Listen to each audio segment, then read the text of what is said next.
नमस्कार बच्चों, आज का हमारा पाठ है कक्षा 10वीं क्षितिज भाग 2 से नागार्जुन द्वारा रचित कविता यह दंतुरित मुस्कान और फसल कविता का प्रश्नोत्तर। यहाँ हम सब पहले यह दंतुरित मुस्कान कविता का प्रश्न देखेंगे। पहला प्रश्न है, बच्चे की दंतुरित मुस्कान का कवि के मन पर क्या प्रभाव पड़ता है? इसका उत्तर है, दंतुरित का अर्थ है बच्चे में पहली बार दांत निकलना। बच्चों की दंतुरित मुस्कान बड़ी मोहक होती है। बच्चे की दंतुरित मुस्कान का कवि के मन पर अत्यंत गहरा प्रभाव पड़ता है। बांस और बबूल जैसी कठोर प्रकृति वाले कवि को लगा कि उनके आसपास शेफालिका के फूल झड़ने लगे हों।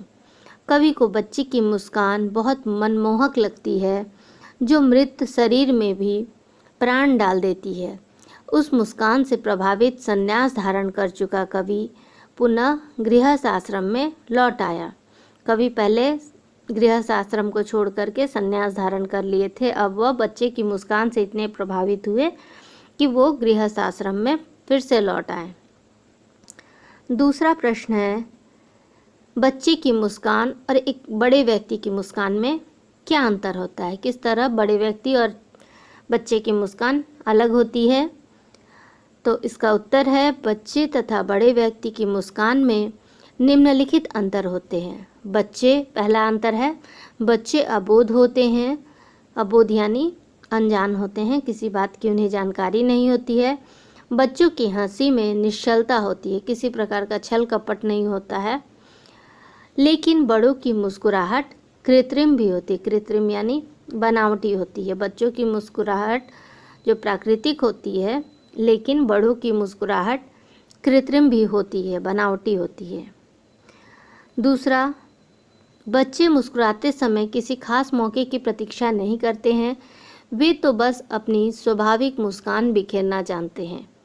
बड़े व्यक्ति परिपक्व बुद्धि के होते हैं, जबकि बड़ों के मुस्कुराने की खास वजह होती है।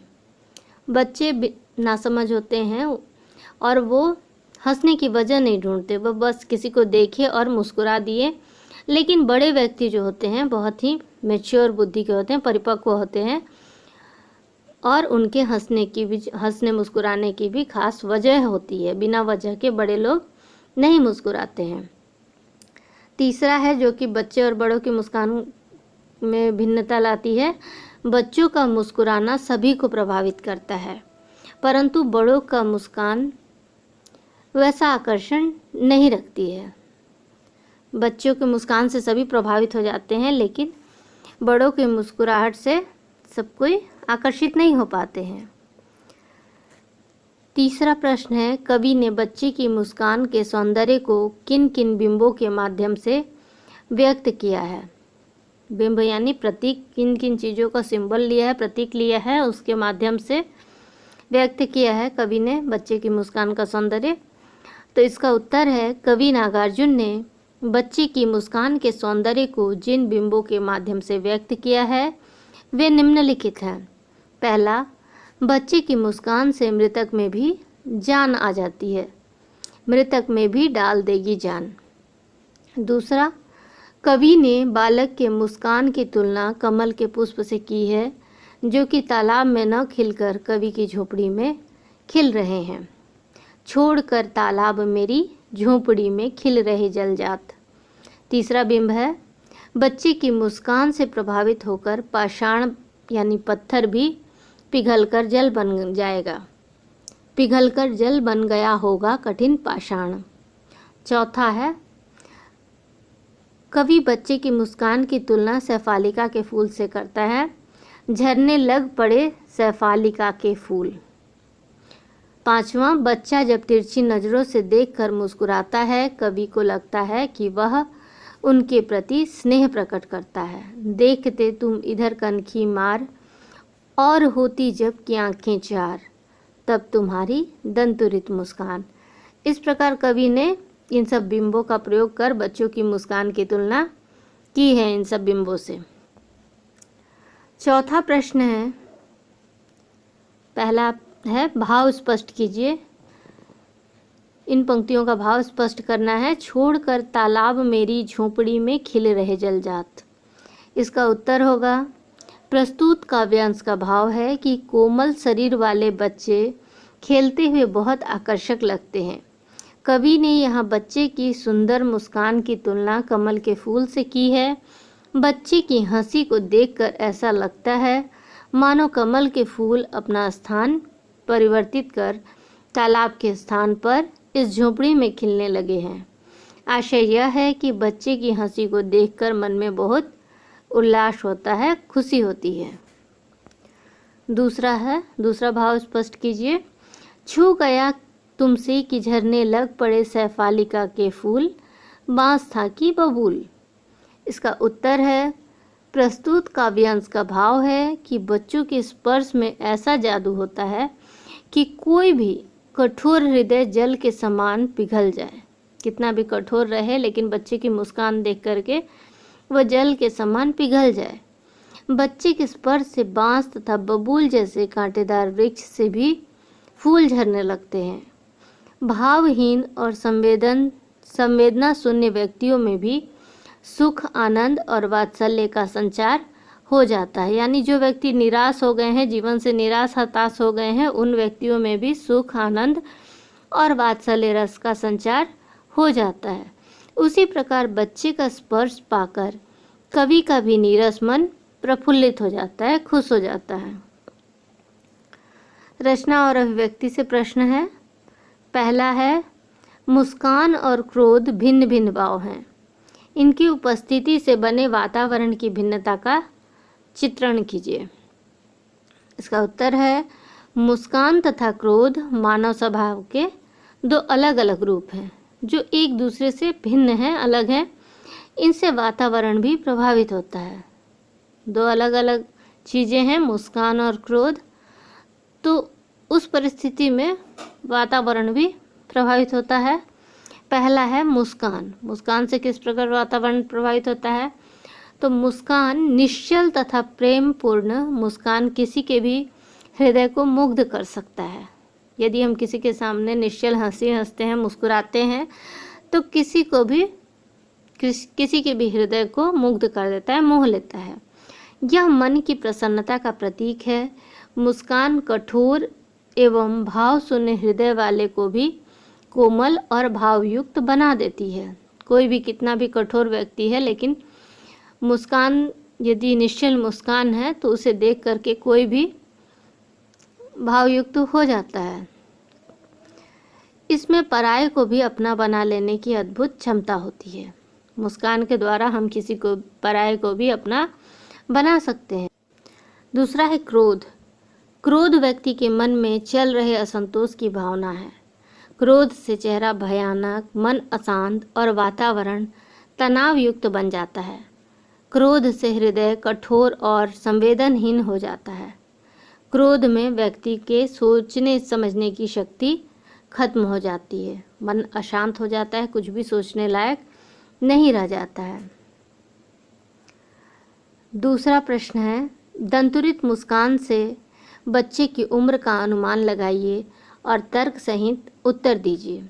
इसका उत्तर है बच्चों के दांत मुख्यतः 9 महीने से लेकर 1 साल में आने लगते हैं। कई बार इससे कम या अधिक समय भी लग जाया करते हैं, परंतु यहाँ माँ उंगलियों से मधुपर्क करा रही है, अतः बच्चे की आयु लगभग 1 वर्ष की लगती है। बच्चा अपनी निश्चल दंतुरित मुस्कान से सबका मन मोह लेता है।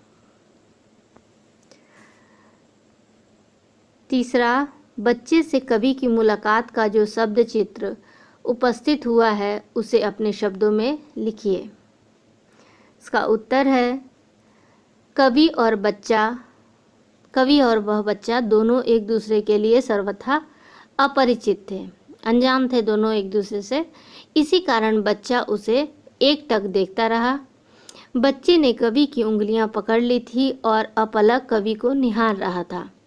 बच्चा कहीं देखते देखते थक न जाए, ऐसा सोचकर कवि अपनी आंखें फेर लेते हैं, किंतु बच्चा उसे तिरछी नज़रों से देखता है। जब दोनों की आंखें मिलती है तो बच्चा मुस्कुरा देता है। बच्चे की मुस्कान कवि के हृदय को अच्छी लगती है।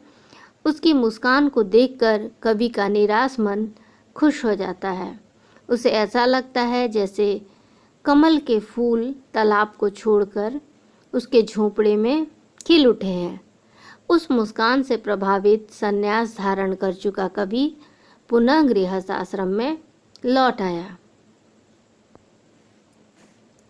अब आगे हम सब फसल कविता का प्रश्न उत्तर देखेंगे।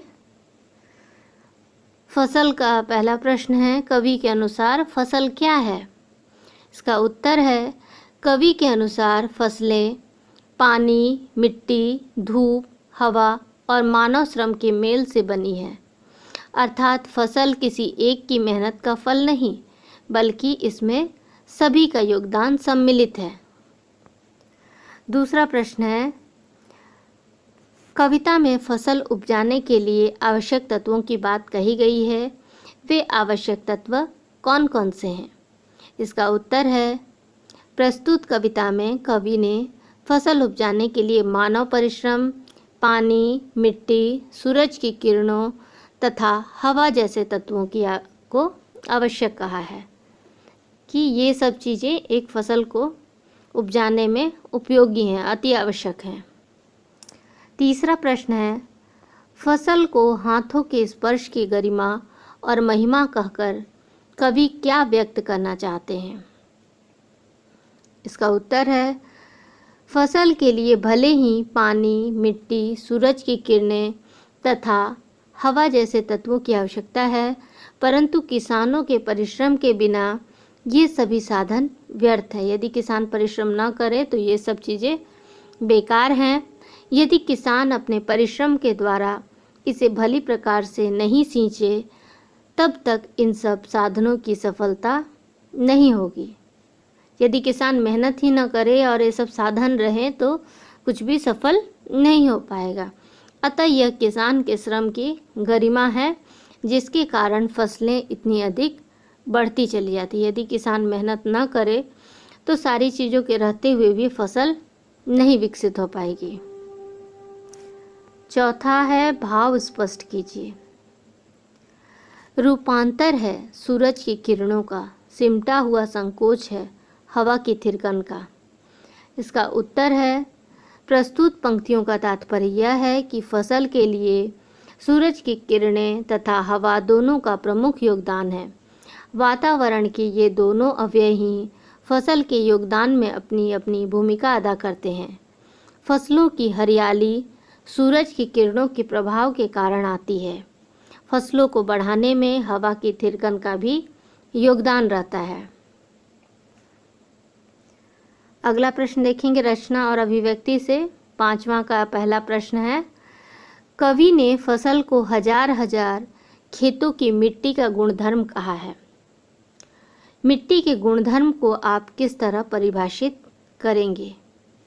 इसका उत्तर है, मिट्टी के गुणधर्म का आश्रय है मिट्टी में मिले हुए प्राकृतिक तत्व, खनिज पदार्थ और पोषक तत्व, जिनके मेल से किसी मिट्टी का स्वरूप अन्य मिट्टियों से विशेष हो जाता है। बहुत सारे पोषक तत्व, खनिज, प्राकृतिक तत्व मिले होते हैं मिट्टी में, इसी कारण किसी मिट्टी का स्वरूप अन्य मिट्टियों से विशेष हो जाता है। अलग अलग जगहों में अलग अलग तरह की मिट्टियाँ पाई जाती हैं। इन्हीं सब कारणों से किसी भी फसल की उपज मिट्टी के उपजाऊ होने पर निर्भर करती है। यदि मिट्टी उपजाऊ नहीं हो तो फसल भी अच्छी नहीं होगी। इसीलिए कोई भी फसल मिट्टी के उपजाऊ होने पर ही निर्भर करती है। दूसरा प्रश्न है इसका, कवि ने फसल को हजार हजार खेतों की मिट्टी का गुणधर्म कहा है। वर्तमान जीवन शैली मिट्टी के गुणधर्म को किस तरह से प्रभावित करती है? इसका उत्तर है, वर्तमान जीवन शैली प्रदूषण उत्पन्न करती है। प्रदूषण मिट्टी के गुणधर्म को प्रभावित करता है। नए नए खाद्यों के उपयोग से, प्लास्टिक के ज़मीन में रहने से, प्रदूषण से मिट्टी की उर्वरा शक्ति धीरे धीरे नष्ट होती जाती है। बहुत सारे देखते हैं खाली जगहों पर लोग खेतों में प्लास्टिक फेंक देते हैं, तो प्लास्टिक के ज़मीन पर रहने से प्रदूषण से मिट्टी की उर्वरा शक्ति धीरे धीरे नष्ट होती जा रही है और मिट्टी का मूल स्वभाव बदलकर विकृत होते जा रहा है। इसका बुरा प्रभाव फसल की उपज पर पड़ रहा है। तीसरा प्रश्न है, कवि ने फसल को हजार हजार खेतों की मिट्टी का गुणधर्म कहा है। मिट्टी द्वारा अपना गुणधर्म छोड़ने की स्थिति में क्या किसी भी प्रकार के जीवन की कल्पना की जा सकती है? इसका उत्तर है, मिट्टी अपना गुणधर्म छोड़ दे तो जीवन का स्वरूप विकृत हो जाएगा। अगर फसलों का उत्पादन ही नहीं होगा तो मनुष्य क्या खाकर रहेगा? अतः मिट्टी का उपजाऊ होना मानव जीवन के अस्तित्व के लिए आवश्यक तत्व है। यदि मिट्टी का उपजाऊपन खत्म हो जाएगा तो कोई फसल ही नहीं उपजेगी, और फसल नहीं उपजेगी तो मनुष्य खाएंगे क्या? इसीलिए एक मिट्टी का उपजाऊ होना मानव के अस्तित्व के लिए बहुत ही आवश्यक है। चौथा है, कवि ने फसल को हजार हजार खेतों की मिट्टी का गुणधर्म कहा है। मिट्टी के गुणधर्म को पोषित करने में हमारी क्या भूमिका हो सकती है? इसका उत्तर है, मनुष्य का यह कर्तव्य है कि वह मिट्टी के गुणधर्म को नष्ट होने से बचाए। हम स्वयं जाग कर दूसरों में भी जागरूकता ला सकते हैं। मिट्टी के गुणधर्म को बचाए रखने के लिए हमें मिट्टी को प्रदूषित होने से बचाना चाहिए, प्लास्टिक की थैलियों का कम से कम इस्तेमाल करना चाहिए तथा पानी का सही उपयोग करना चाहिए। इस तरह से हम मिट्टी के जो गुणधर्म हैं उन्हें बचा सकते हैं।